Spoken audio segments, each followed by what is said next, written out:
Players haven't been up yet, right? No. Good. I'll get in and out. Could you go into this when you get a nice win tonight? Got everybody to play a lot of minutes in there. Was anybody you were really particularly impressed with tonight?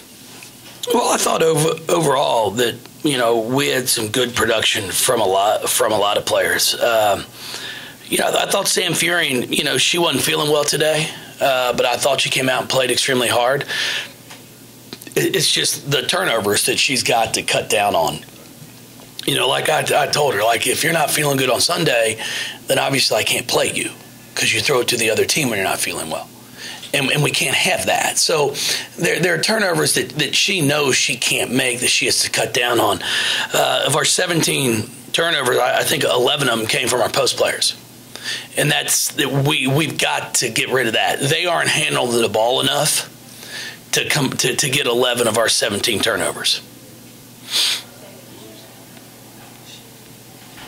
Yeah, Nick. Nick. Is that Nick? Yeah. Hey, if you don't do your job, I'll do it. Don't worry about it. Nick's never on top of things, people. If you need anything, a credential, please email me first. Okay. He'd probably like that. You gonna let him coach? He'd like that. He'd probably like He can't even do his job. How am I supposed to let him coach too? Are you kidding? On the starting line? No, Nick does a great job. No, for the game overall, our goal was to try to come out here tonight and see if we could get a few more quarters under 9. 9 points or less. That was our focus. The first quarter, we had it right there. And then we had some breakdowns. We give up a layup on a sideline out of bounds play. We don't communicate. We give up the 3 with like 52 seconds to go when we'd only given them 9. But those are things that we're going to be able to take the film back and show them that these are the breakdowns that are costing us. You did get a particularly good effort early on out of Taylor Roberts, 0-0, and then it looked like Taylor Williams, number 14, kind of got you out into the game. Or those two players you all kind of keying on for? Well, it was Wooten first. She's the 14th leading scorer in the country. She averages 22 a night. So, that was our main focus. I thought she played extremely hard. And then 14, it's a challenge sometimes. It's like, guys, when you've made 3 threes and it's like you think you might want to guard her now. And, of course, we didn't because we helped off of her to help onto a non-shooter who didn't shoot it but threw it to her who did. So it's little things like that we really have got to get better at. You've got to know who you're guarding. And that's my challenge to a few of them. They all want to play more, but I'm like, guys, you have these breakdowns. You're not giving me the confidence to put you out there. Coach, what went into this year's beautiful sweater? I like that. No, well, I've got to give my wife the credit. She helps me out. I could probably do it myself, just put my own outfit together. Being colorblind, I could bring out some stuff, people, that I'll think looks great, and you'll be like, oh, God, that's awful. But I'm fortunate that for all the games, my wife helps me make sure. I really think it's just the fact I don't embarrass her with how I look. So she took care of this for me, and I thought my staff, we tried to have fun with this, and I think they did an outstanding job of trying to enjoy the moment of making Ugly Sweater Night a positive evening. What about Sam? Yeah, you look good. Sam, he always, he takes pride in this, and the sad thing is I think that was his suit he got married in, but I'm not sure of it. For him, that's pride and joy right there. No, he really, that's a great thing about Coach Purcell. He's got a great personality. He loves what he does. He's fully invested. It doesn't matter what we do, he's invested in it. And the players enjoy it because it's, they're always waiting to see what he's going to come out in. Coach, a few days away from one of the biggest non-conference games, if not the biggest non-conference game of the season. Every year it seems to be close. Last year it got in overtime. Let's talk about that a little. Going to their place, especially this year. No, we're expecting a great crowd. I mean, Kentucky draws well. They've been a lot of great games that have come down to the wire. I expect the same. You know, they had a tough road trip in Florida, but, you know, 2 games that they're leading in and could have gone either way. So, you know, I know they're coming back. They're going to be dialed in. They're going to want this win as bad as we are. And I expect it to be a great basketball game. I expect it to be a game that there's going to be a lot of runs in it, a lot of ups and downs, and it's a matter of what team can handle it. What team doesn't allow a 2-minute run turn into a 5-minute run? You know, it's 2 or 4 point game, and all of a sudden it goes to 6. Can you cut that off and get it back to 4, or does it go to 12? You know, I think that's where you're going to find out who's going to win or lose this game on Sunday, because I expect it to be a great basketball game. What makes this rivalry so special? Well, good players. You know, it's one thing I go. I mean, you look at men's basketball and us. I mean, Kentucky just dropped out of the top 25 because of their road losses this past. But they're at Florida Gulf Coast. They're at Miami, 2 really good schools.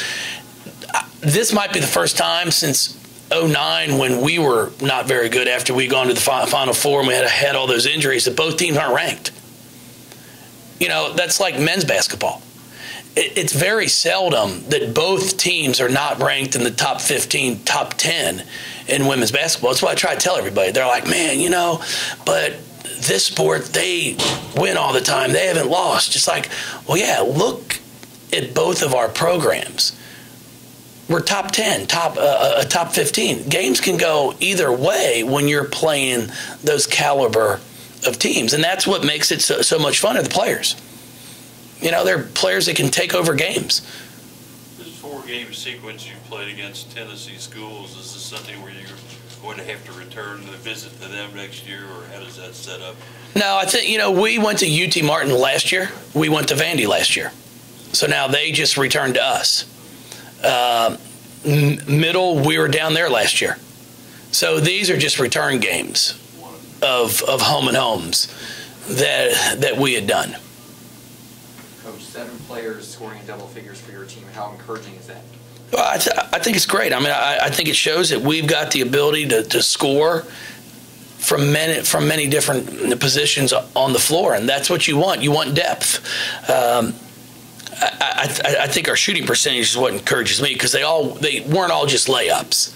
You know, we go 8 of 17 from the 3-point line. You know, we're showing that we can knock down perimeter shots, because it's one thing we're going to have to do, I think, on Sunday. I expect them to mix things up, play different defenses, and we're going to have to recognize what they're playing and then make sure we attack it. They always want to force a bunch of turnovers. You mentioned turnovers earlier, and of course you guys are forcing a bunch too. How big in the end is that?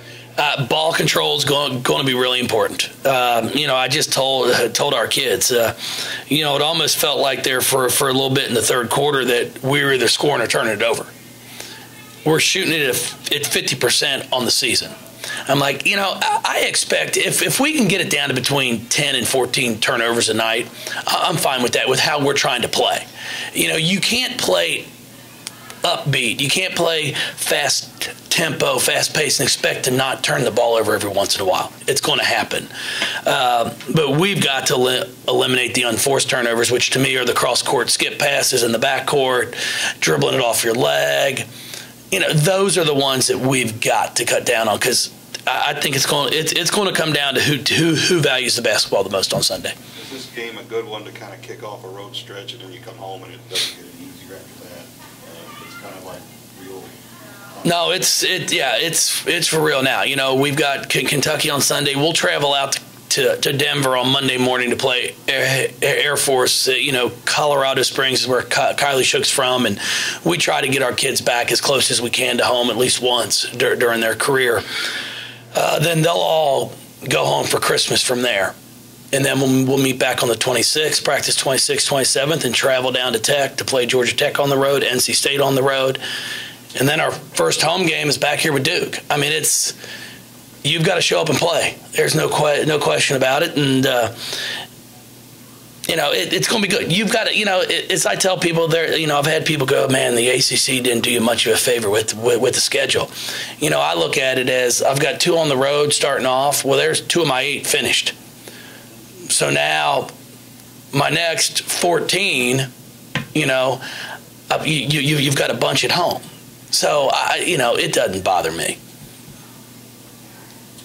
Thank you, everybody. Appreciate it.